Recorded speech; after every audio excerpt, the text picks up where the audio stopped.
daar by Herberg aan See wat by ons ingeskakel is. Ons gaan nou begin met die voorsang. Ek het net 'n paar gedagtes wat ek wil lig hierso. Eerstens, iemand wat kersse wil aansteek, jy weet enige persoon, kan jy hoor? Okay. Enige persoon wat graag 'n kers wil opsteek vir iemand waaraan jy dink, hulle is welkom om dit te doen. Die diens word opgeneem, so dit sal later vandag gaan beskikbaar wees op YouTube. En dan die ander ding is selfone. Die van julle wat julle selfone gebruik om die Bybel te lees, sit net die klank vir ons af asseblief, dat nie steur nie. Ons begin met voorsang. Ons eerste lied is lied 157 verse 1 en 2. Here Jesus, ons is saam.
Volgende lied is lied 159 verse 1 en 3.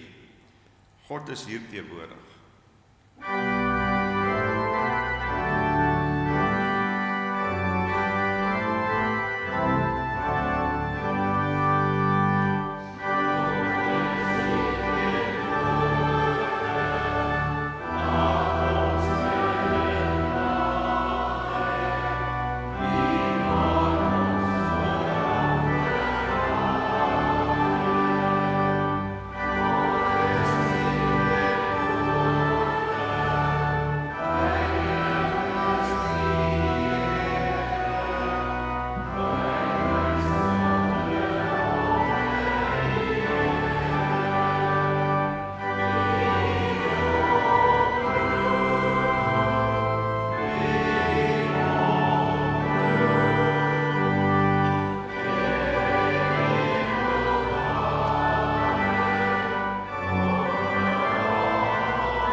Ons volgende lied is lied 167 verse 1 en 2. Jesus bron van al my vreugde.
Ons volgende lied is lied 390 vers 1 tot 3.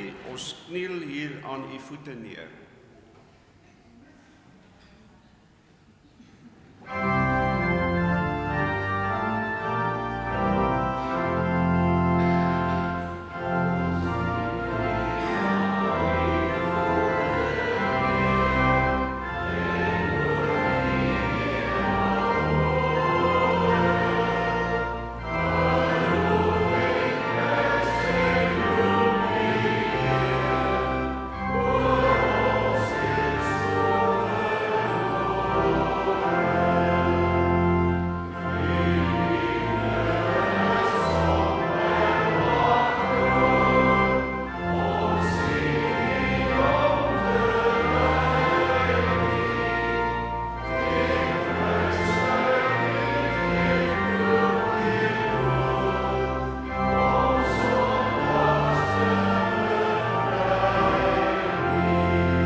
Ons volgende lied is lied 395 vers 1 tot 3, My Verlosser aan die kruis.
Ons laaste lied is lied 396 vers 1 tot 4, Aanskou die Heiland, sien die kruis.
prediker vanoggend is Dominee Andri Joubert.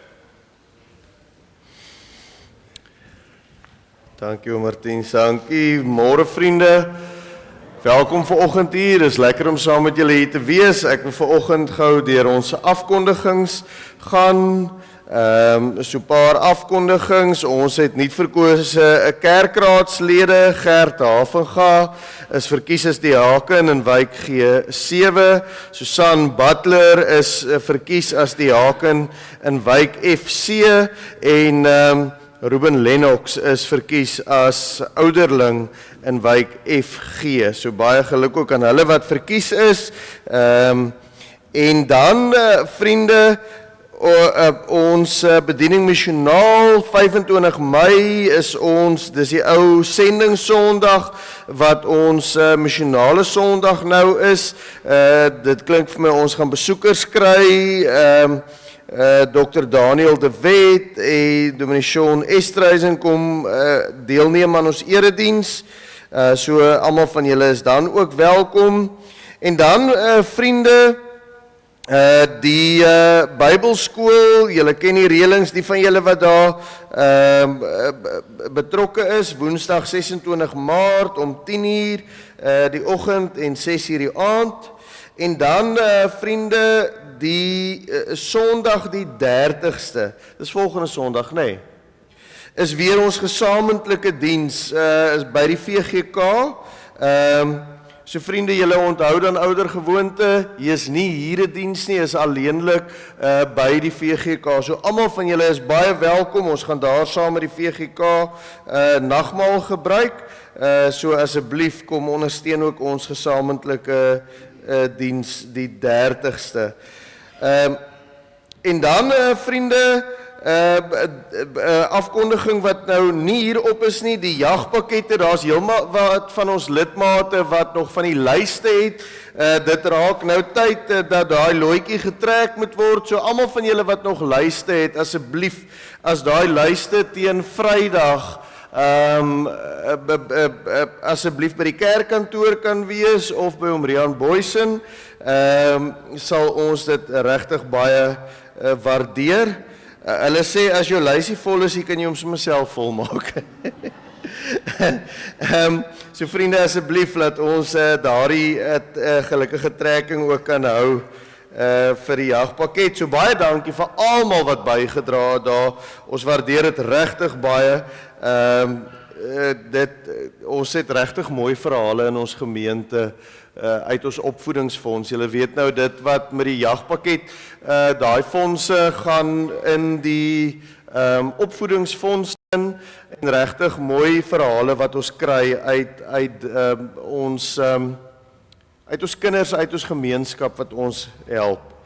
Dan vriende, hier by die kerk, ons is die hele tyd op soek na ou koerante. Dit klink vir my, daar's 'n hele klomp goed van die braaiery tot vensterwassery, gebruik ons ou koerante voor, so as jy met 'n klomp ou koerante sit, asseblief bring dit vir ons kerkkantoor toe. Ek weet ou koerante raak al moeiliker. Ek kan nie onthou wanneer laas ek in my lewe 'n koerant gekoop het. As ek die koerant wil lees, dan sit ek voor my rekenaar. So ek weet nie hoe Marian of my ou stuk in 'n rekenaarskerm gaan werk vir wat julle die koerante voor wil gebruik nie. So asseblief vriende, ek weet baie van julle het nog 'n klomp, so asseblief as julle vir ons dit kan bring. Dan vriende, kom ons kyk gou daai, dan oor ons bazaar is daar 1 of 2 versoeke nog, wit olifante. Enige van julle goed wat rondstaan by die huis, wat julle nie meer gebruik nie, asseblief bring dit vir ons kerkkantoor toe. Ons is altyd op soek na wit olifante en dan my ou pleidooi. Asseblief, as julle gaan kyk in die Ou Testament, dis hierdie dooie en die half gebreklike diere wat gebring is vir die offers nie. So asseblief, as iets gebreek is en jy weet hy's gebreek, ons gaan hom ook moet weggooi. So gooi hom as hom self weg. Maar vriende, daar's 'n klomp goed in ons huise wat nog niks mekeer nie, wat ons glad nie meer gebruik nie en in jare nie gebruik het nie. Bring hom kerkkantoor toe, ek is seker daarvan daar's iemand in ons gemeenskap wat wel al baie lank vir so dingetjies soek. Dan vriende, ons benodig nog mense vir pudding, wat sal pudding maak, plaantjies, ons benodig nog asseblief plaantjies, nie net vet plaantjies nie, enige ander plaantjies, enige bydraes in die vorm van gebak, bestanddele kan by die kerkkantoor afgegee word, groot koeke en terte, word nog hulp gesoek vir mense wat kan bak, of skenkings kan maak vir dit, die naaldwerk en die handwerktafel, enige bydraes, daar word nog gesoek vriende, so daar's nog baie wat ons hulp mee nodig het, so asseblief, help vir ons, dat ons die bazaar 'n groot sukses kan maak. Dan vriende, ons voorbiddingslysie, ons dink aan Susan Smit van Kleinbaai, Andrei Meyer van de Kelders, en dan weet ons vriende is daar in Herberg gaan see en in ons gemeente nog 'n klomp mense wat deur moeilike tye gaan, wat nie noodwendig gemaklik is om hulle naam op ons voorbiddingslysie te sit nie, ons dink ook aan hulle. Vriende, ek wil vanoggend hoor, waar is ons verjaarsdag die week? Hier so is 'n paar verjaarsdag daarbo ook. Dankie Gert, ek sien daarso. Asai, waar het ek jou nog? Hier het ek nog gesien, daar's ook nog. Asai, baie geluk. Asai, nog verjaarsdag daarso, ek dink oom Ruben het ook sy hand opgehad.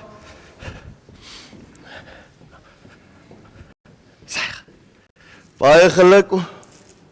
Asai. Nog enige verjaarsdag, ons het daarbo dink ek het ek ook hande gesien. Baie geluk vir julle daarbo. Dan huweliksherdenkings. Daarbo Gert, daarso is huweliksherdenking daar reg voor die onder. Geen nie onder nie. Geluk julle. En dan kom ons hoor vriende die doopdatums, enige doopdatums. Geen doopdatums nie. Gert, jou doopdatum. Asai, baie geluk Gert, jy kan vir jou 'n chocoladekie vat. Nêrens verder nie. Vriende, ek wil sommer 'n kersie hier aansteek vir almal in ons gemeente wat swaar kry. Ons dink aan hulle, julle weet van baie mense wat nie noodwendig vanoggend hier op 'n lys was nie. Maar dan wil ek vanoggend 'n kersie aansteek wat aansluit by ons boodskap vandag uit 1 Korintiërs 10 uit. Wat gaan oor die idee van onthou. Hier sit julle vandag, onthou is 'n snaakse ding, onthou is ook 'n ding wat al moeiliker raak, né? Maar Jesus wat jy hier sit vandag, het jy nie uit die niet uit, maar net hier opgedaag nie. 'n Klomp mense het in jou lewe hier effek gehad en jou help vorm tot die mense wat vandag hier sit. 'n Klomp mense het op kernoomblikke in jou lewe gehelp met jou geloofsvorming. En ek wil hê ons moet sommer vandag so oomblikie net stil raak en ook hulle onthou. So ek steek vanoggend hier 'n kers aan vir almal wat jou help vorm het. Tot die mens wat jy vandag is. Almal wat jou help bring het, dat jy vanoggend opgestaan het en gesê het, ek het 'n behoefte om op te gaan na die huis van die Here. So sit sommer net so oomblikie daar, jy kan jou oë toemaak en dan dink jy aan daai mense en jy sê vir die Here dankie vir elke een wat jou help vorm het.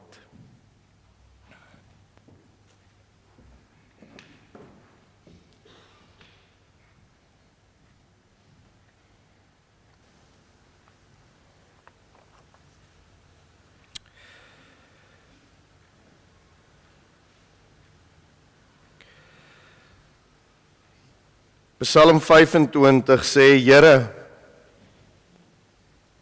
maak u paaie aan my bekend.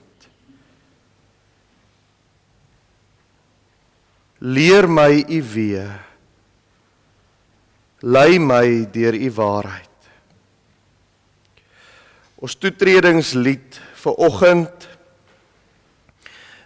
gaan wees Vlam 406, die eerste en die tweede vers.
Gemeente, ek wil vanoggend vir julle groet in die naam van die drie enige God, Vader, Seun en Heilige Gees. Hy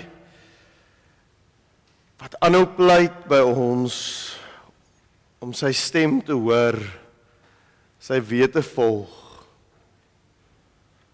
Hy wat vir ons die gemeenskap van gelowiges gee, almal wat ons gebring het tot hier, sê vanoggend vir ons vrede vir julle. Amen. Vriende, ons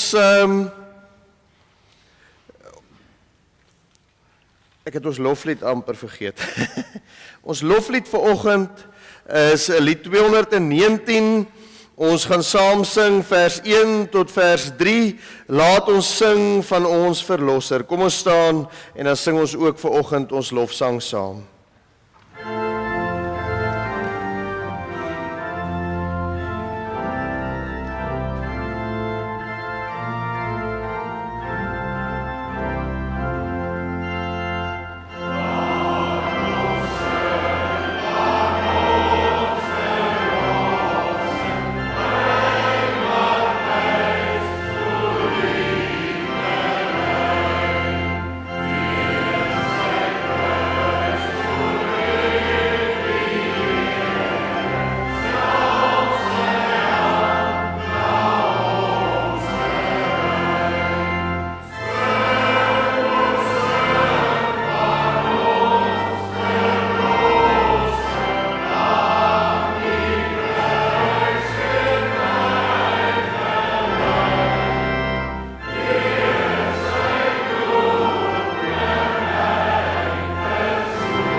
Vriende, julle kan vanoggend julle Bybels oopmaak by 1 Korintiërs 10. Ons gaan daar lees die eerste 13 verse. Voordat ons gaan saam lees, kom ons raak stil en ons sluit ons oë.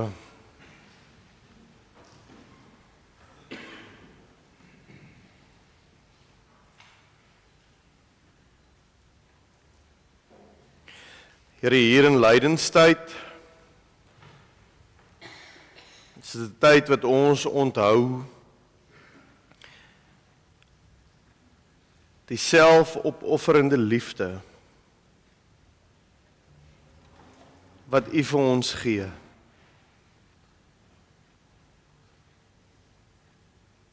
Die God wat homself gee op die kruis.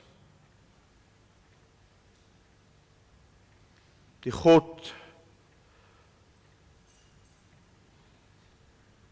wat sien wie ander nie raak sien nie. Die God wat huil wanneer harte gebreek is.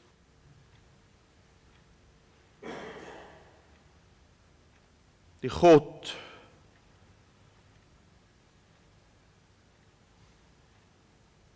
wat woedend raak oor ongeregtigheid, maar tog elke keer weer sag raak, en weer probeer, en weer nader trek, en weer omarm. Here, mag ons vandag weer opnuut in U woord vir U ontmoet, die ware God.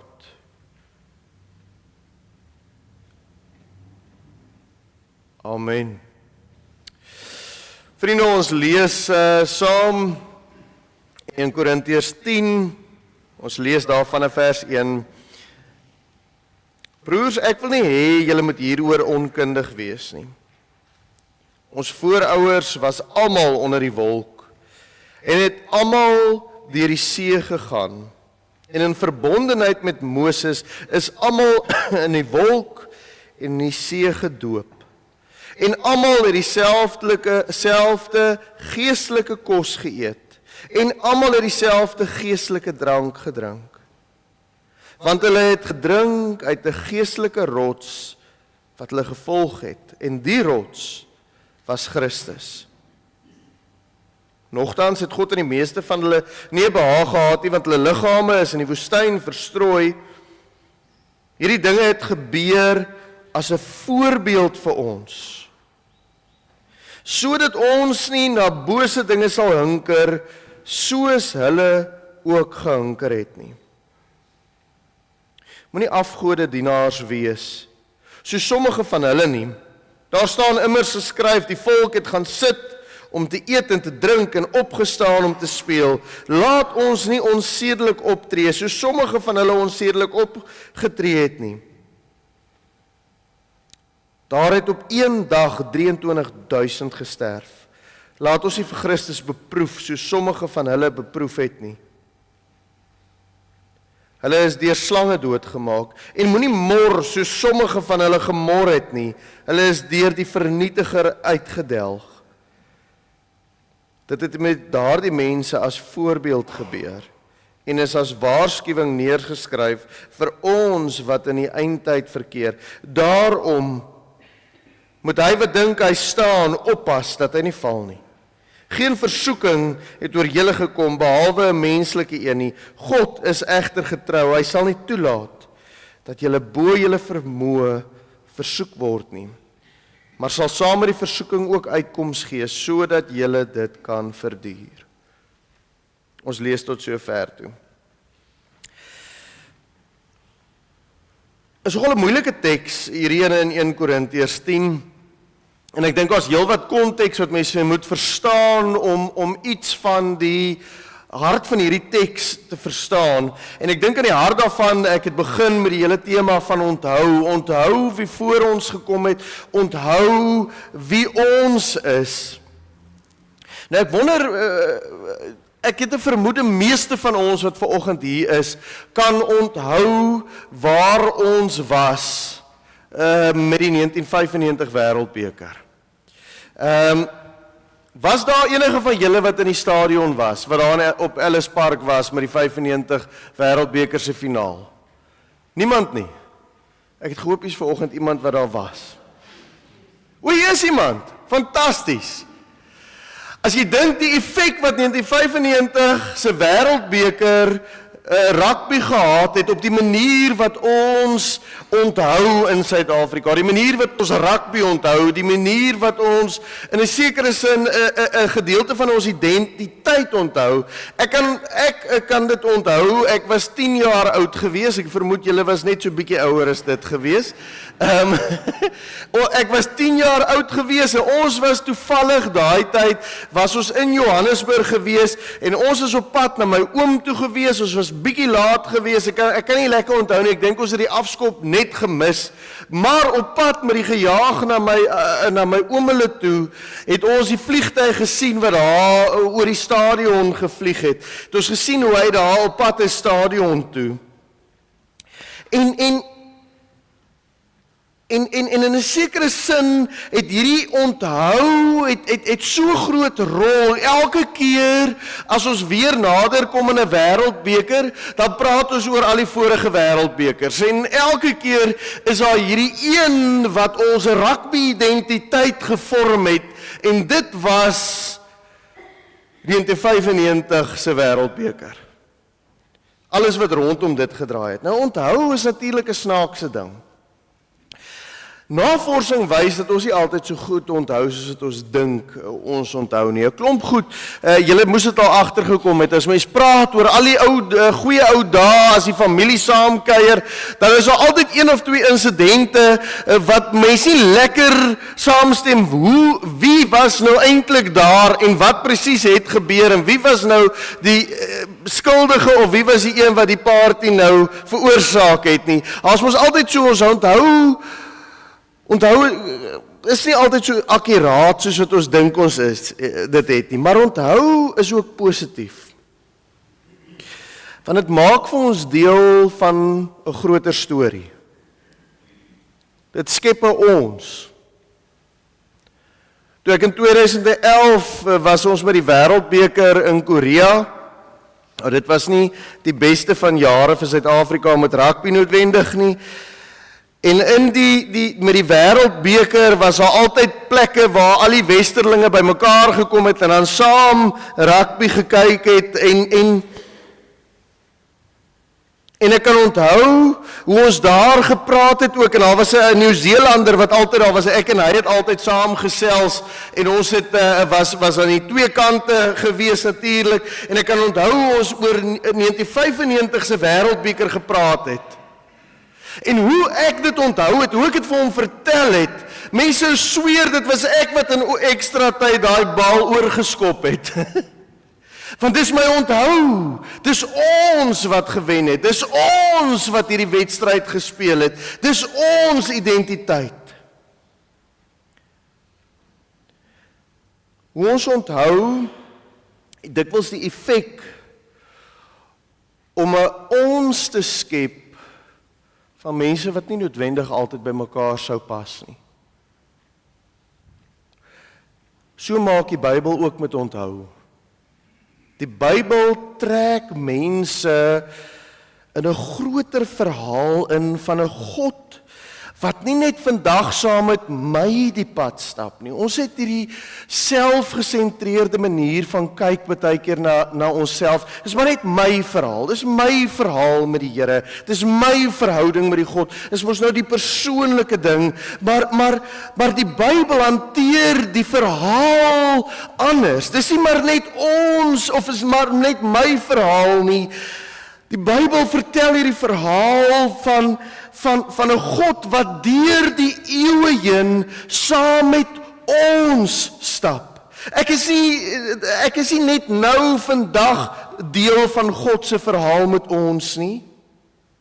Van die Bybel se verhaal met ons of met my, asof hierdie groepie in tyd geïsoleer is van die res van die tyd wat die Here saam met sy mense die pad gestap het nie. Nee, ek is verdeel van die verhaal van 'n God wat nog altyd saam met ons gestap het. Die verhaal van die Bybel is nog altyd ook my verhaal. En dis wat Paulus met die gemeente in Korinthe doen. Hy trek vir hulle in, en hy haal hulle uit hierdie selfgesentreerde babbel wat hulle in is, haal hulle vir 'n oomblik uit, en hy gaan vat hulle verhaal en hy sê vir hulle, kyk net 'n bietjie hoe pas julle in. Kyk net 'n bietjie dat julle sien dat julle deel is van 'n groter verhaal. Dis ons verhaal. Julle is deel daarvan. En as jy dan nou gaan kyk wat hy alles in hierdie gedeelte uitwys uit hierdie voorbeeld wat hy gee van die verhaal van Israel, dan kom jy agter hoe hy dit in die Korintiërs se verhaal intrek. Dit het nie goed gegaan in Korinthe nie. Gaan lees bietjie daar van die begin van Korinthe, van die briewe vir die Korintiërs af. Hierdie ouens het beklei. Hierdie ouens was selfgesentreerd. Hierdie ouens was in kampe gewees. Ek is vir Paulus, ek is vir Apollos. Die spanning wat hulle ingetrek is. En Paulus kom help hulle om te sien, julle verhaal is groter as dit, wat julle nou vandag hier sien en beleef. Julle verhaal saam met die God wat julle aanbid, is 'n baie langer verhaal as dit wat jy nou beleef. En hier gee ek vir julle 'n bron om te onthou. Hier is julle geheue. Onthou die pad wat die Here met julle gestap het. Dit laat dink my aan die Engelse uitdrukking van hindsight is 2020. Paulus gebruik iets daarvan om in hierdie teks om die verhaal van Israel se geskiedenis te gebruik as 'n spieël om voor die Korintiërs te kom neersit en dat hulle iets van hulle eie geestelike reis ook raak sien in hierdie verhaal van hoe God saam met Israel gestap het. Hy onthou hierdie ou verhaal op 'n manier wat gelowiges deur alle generasies deel maak van hierdie reis in die woestyn. Hy kom sê eintlik vir hulle daar in Korinthe, hy kom sê hier in Gainsbaai vir ons, onthou hoe julle saam met God in die woestyn was. Onthou hoe God saam met julle gestap het. Vir 'n gemeente wat erg beklei het. Die hele ding van, ek is vir Paulus, ek is vir Apollos, laat dink my hoe ons vandag nog in die kerk mos, eers kyk wie preek voor ek besluit om vir kerk te kom. Hierdie spanning, hierdie verdeeldheid, wat in Korinthe aangegaan het, losbandigheid wat deel was van die prentjie. So hy gebruik hierdie verhaal as 'n ernstige waarskuwing. En een van die goed wat hy vir hulle oor waarsku in hierdie verhaal is, hy probeer vir hulle uitwys en hy probeer vir hulle herinner om te onthou dat God se voorregte, God se seëninge is nie, maak nie dat ek outomaties getrou aan God is nie. Die feit dat ek hier is, die feit dat ek deel is van hierdie gemeente, dit vry maar my nie dat ek nou so spesiaal in God se oë is dat ek nou maar kan doen net wat ek wil nie. Asof God my gekies het oor wie ek is en nie oor wie hy is nie. So hier is hierdie stuk waarskuwing in hierdie gedeelte. Kyk 'n bietjie na wat ons in die verlede gedoen het en dan onthou julle dat dit om in 'n verhouding met die Here te leef verg volharding, dit verg gehoorsaamheid, dit verg 'n nastreef om naby aan God te leef. Dit is hoe ek 'n lewe in oorvloed beleef. Kom eintlik maar daarop neer dat hy vir hulle sê, hoorie, so as julle dit glo, moet julle dit ook doen. Die brief van Jakobus wat dieselfde sentiment ophammer. Moenie sê jy glo iets as jy nie bereid is om dit te leef nie. So Paulus beskryf hoe Israel in die woestyn God se wonders beleef het, die wolkkolom, die deurtog deur die Rooi See, die voorsiening van hierdie hemelse kos in die water, en iets daarvan is hierdie herinnering van God se voortdurende teenwoordigheid by elkeen van ons. Tot vandag toe. God wat saam met ons die pad stap. Maar wat het gebeur? Hulle het steeds gestruikel. Hulle het steeds afgedwaal. Hulle het steeds weggedraai van God af. Want iets in hulle verhaal was hierdie arrogansie van God se genade wat vanselfsprekend is vir hulle. Dis omdat ons spesiaal is. So ek kan maar eintlik maar maak wat ek wil. Ons lees ons daar in vers 5, nogtans het God in die meeste van hulle nie behaag gehad nie, want hulle liggame is in die woestyn verstrooi. Harde woorde wat Paulus hier gebruik. En ek dink mens moet versigtig wees om hierdie opmerking te interpreteer asof dit 'n verdoemenis is van die Israeliete wat daar in die woestyn was, maar dat Paulus dit eerder hier gebruik as 'n waarskuwing vir hulle in Korinte. Paulus wat hier die Griekse woord typos, die voorbeeld. Die manier wat hy die verhaal onthou is as 'n voorbeeld en 'n waarskuwing wat 'n waarskuwing oor dieselfde gevare wat vir ons as gelowiges bestaan. En wat is die gevare wat hy sien? En hierdie gevare wat hy uitlig is juis van toepassing op hulle wat daar in Korinte, maar dieselfde gevare wat ons vandag nog meestoei. Paulus lys 4 goed wat Israel voortdurend oor gestruikel het, wat ook in Korinte en vandag nog gestoei word. Afgoderry, die goue kalf wat hulle gemaak het, en God se eer vervang het met iets sigbaar en iets gemakliks. Mense daar in Korinte wat ook dikwels gesneuwel het onder afgoderry, en vandag is dit vir ons altyd baie maklik, omdat dis mos nou nie eintlik meer vreeslik relevant nie, of is dit? Wanneer die Israeliete iets sigbaar, iets gemaklik, iets soek wat hulle hier in hulle eie teenwoordigheid kan hê, om te sien waar ek kan vashou, dat ewe skielik besef ek, koot Here, ons sukkel nog steeds daarmee. Ek soek nog steeds sigbare, tasbare goed waarin ek kan vashou, my redding, of het geld is, of het status is, of wat ook al ek as belangrik ag. Tweede ding wat hy uitlig is hulle onsedelikheid, hulle gebrek aan selfbeheersing, wat hulle geestelik blind gemaak het. Onsedelikheid, ons is die afgelope tyd wat ek hier in ons eie gemeente bewus geraak het van die goed in ons eie gemeente waarmee ons sukkel. Ons is in 'n kultuur wat ons dink, solank ek net nie daaroor praat nie, solank ek dit net wegsteek vir die res, dan kan ek maak asof ek eintlik ook nie daarmee sukkel nie.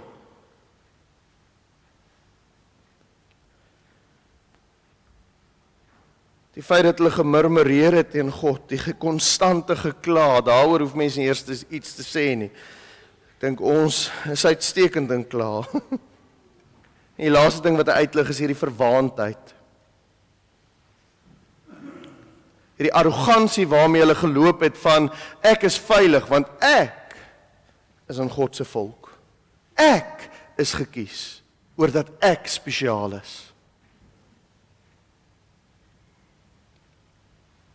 En dan skryf Paulus vir hulle, hierdie dinge is vir ons geskryf, sodat ons nie dieselfde foute hoef te maak nie. Daarom moet hy wat dink hy staan op, dat hy nie val nie. Die selfversekerdheid sonder gehoorsaamheid is 'n gevaarlike illusie. Dit laat ons verkeerd onthou. Dit laat ons soos die Israeliete dink, ek is hier omdat ek spesiaal is. Ons almal ervaar versoekings.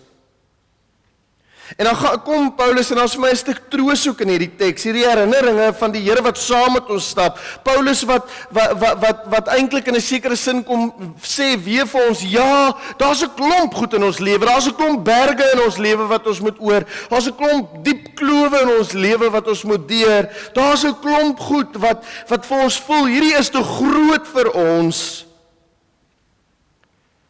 En Paulus het gesê, ja, dis die lewe.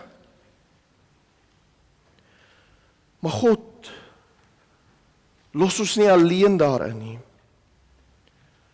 God laat nie toe dat dit wat ons deurgaan groter is as wat ons kan hanteer nie. En ek dink in hierdie geval is die ons vir ons tyd so belangrik. Want ons leef in 'n tyd wat ons alles alleen doen. Wanneer ek deur moeilike tye gaan, moet ander net nie weet nie. Trek ek die deur agter my toe en ek kruip weg vir die res van die wêreld. En ons sien nie raak dat die Here nog altyd met ons werk nie. Dat hy vir ons as geskenk vir mekaar gee. Om saam deur hierdie uitdagings van die lewe te gaan. Geen versoeking, geen beproewing is te groot nie. Dis nie groter as God se genade nie. En dan maak Paulus hierdie opmerking of hierdie belangrike teologiese punt eintlik, soos Israel deur die Rooi See gegaan het, is ons deur die doop in Christus se liggaam opgeneem, en soos Israel hierdie hemelse manna ontvang het, en water ontvang het, word ons deur die nagmaal ook geestelik gevoed. So Paulus sien hier in die onthou van ons verhaal, hoe die verhaal alreeds dit wat ons in die sakramente vandag vier, hoe dit alreeds deel was van ons verhaal. Die sakrament van die doop, hierdie God wat insluit, die God wat omarm, die sakrament van die nagmaal, die God wat homself gee, die God wat voed, die God wat sorg. Kom wys hy hoe dit nog altyd deel was van ons verhaal. Maar dat rituele en geloofstradisies nie ons redding beteken nie. Hy wys daarop dat die Israeliete al hierdie dinge ervaar het en tog het hulle telkens misluk, tog het hulle telkens afgedwaal. Paulus probeer hier iets vir ons gee van dat ons kan nie op uiterlike geloofsgewoontes staat maak sonder 'n werklike gehoorsame geloofsverhouding nie. 'n Verhouding waarin ek raak sien dat dit wat ek hier vier, dit wat ons hier binne doen, is daadwerklik deel van my lewe. Dat wanneer ek die doop sien, wanneer ek deelneem aan die nagmaal, dan onthou ek nie iets wat vir my red nie, maar ek onthou iets van die Here wat saam met my stap. Dis 'n teken wat my herinner van die verhouding wat ek met die Here het. 'n verhouding wat my intrek, 'n verhouding wat my nader sleep. 'n verhouding van 'n Here wat saam met ons stap, van die begin van alle tye.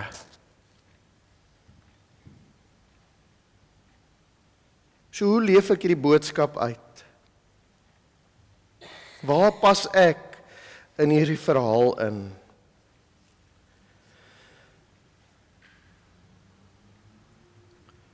Paulus nooi ons om op so 'n manier die verhaal van die Bybel te onthou, dat dit vir my troos aan die een kant,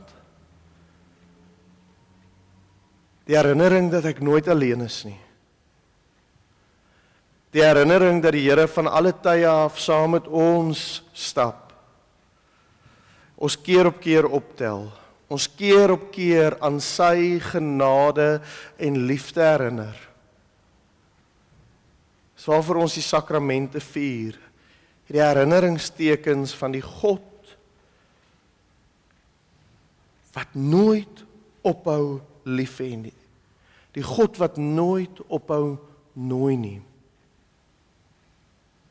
Om op so 'n manier ons verhaal te onthou, dat ek dit nie anders kan as om dit in gehoorsaamheid te gaan uitleef in 'n gebroke wêreld nie.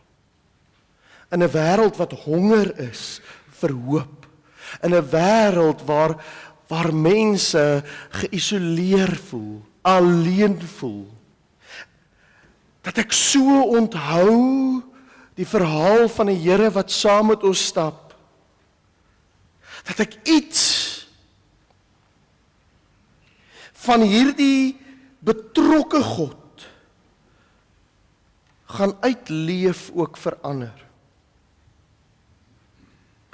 Dat ek snap dat ek deel is van ons. Dat wanneer ek besef dat die Here die gemeenskap van gelowiges geskenk gee vir my, om my te dra wanneer dinge moeilik raak. Ook te begryp dat ek ook daardie geskenk vir ons is.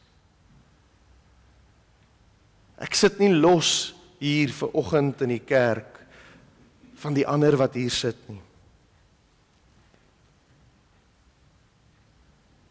Dit roep ons op tot 'n stuk nederigheid.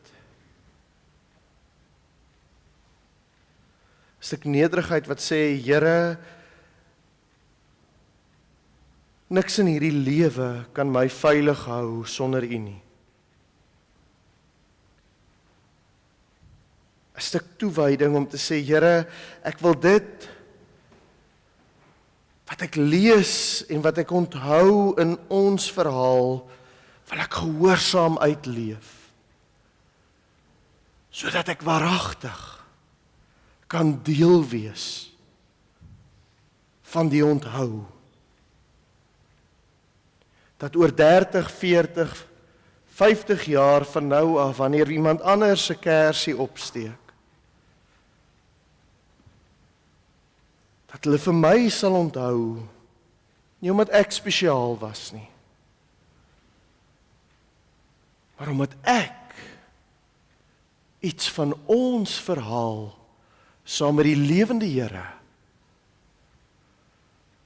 ook vir hulle gegee het, vir hulle geleef het, vir hulle as typos, as voorbeeld kom gee het.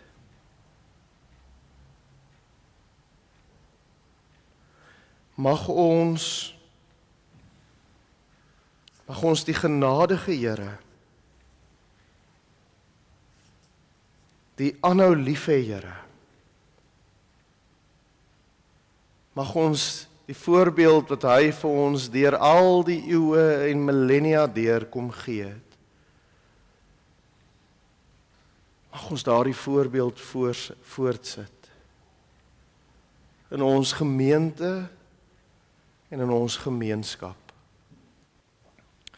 Here, dis nie so maklik altyd nie, want die lewe is geneig om allerhande houe te gee. En as ons paniekerig raak, dan wil ons op ons eie vermoë staat maak. As dinge moeilik raak, dan is ons baie keer skaam.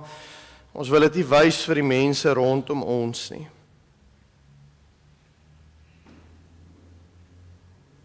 Dankie dat ons vandag ons verhaal kan onthou. Ons verhaal saam met die Here wat ons uit Egipte gered het. Wat ons deur die woestyn gelei het. Wat ons telkens kom terugroep het.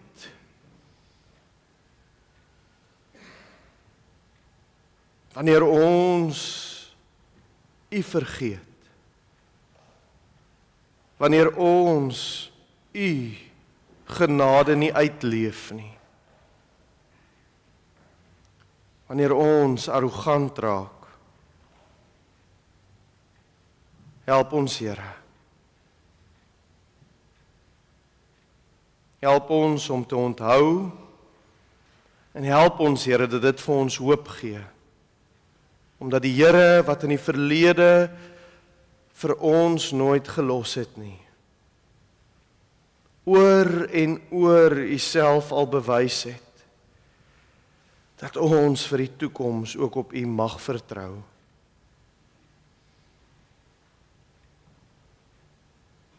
Amen. Kom ons gee geleentheid vir die offergawes.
Here, wanneer ons hier staan,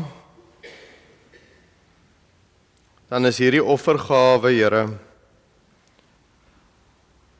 'n teken van ons dankbaarheid vir dit wat ons voortdurend uit U hand ontvang.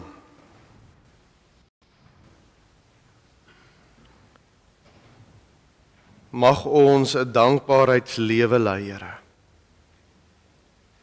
Amen. Vriende, wanneer ons vandag hier uit mekaar uitgaan,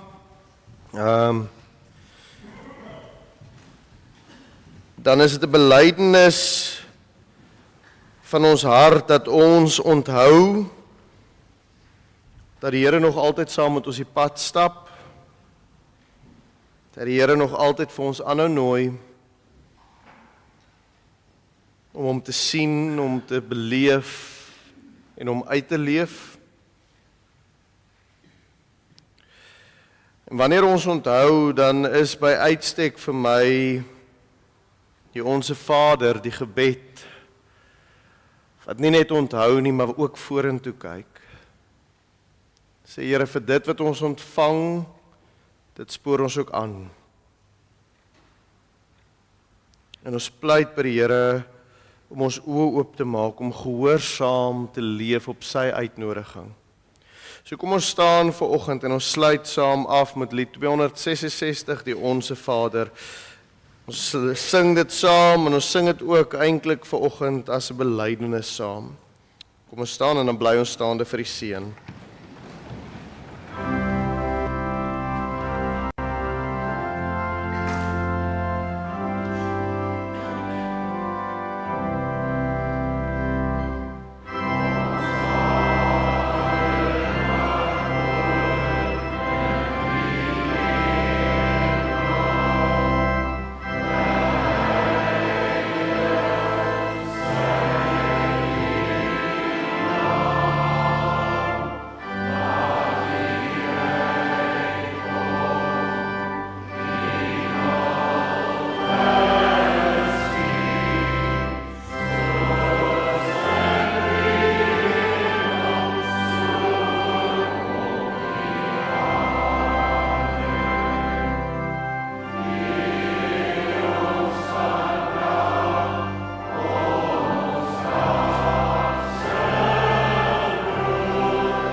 ontvang die seën van die Here.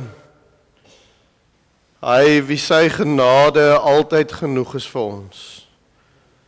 En wat geen beproewing te groot is vir ons nie. Mag ons sy genade uitleef. Mag ons sy genade wees. Vrede vir julle. Amen.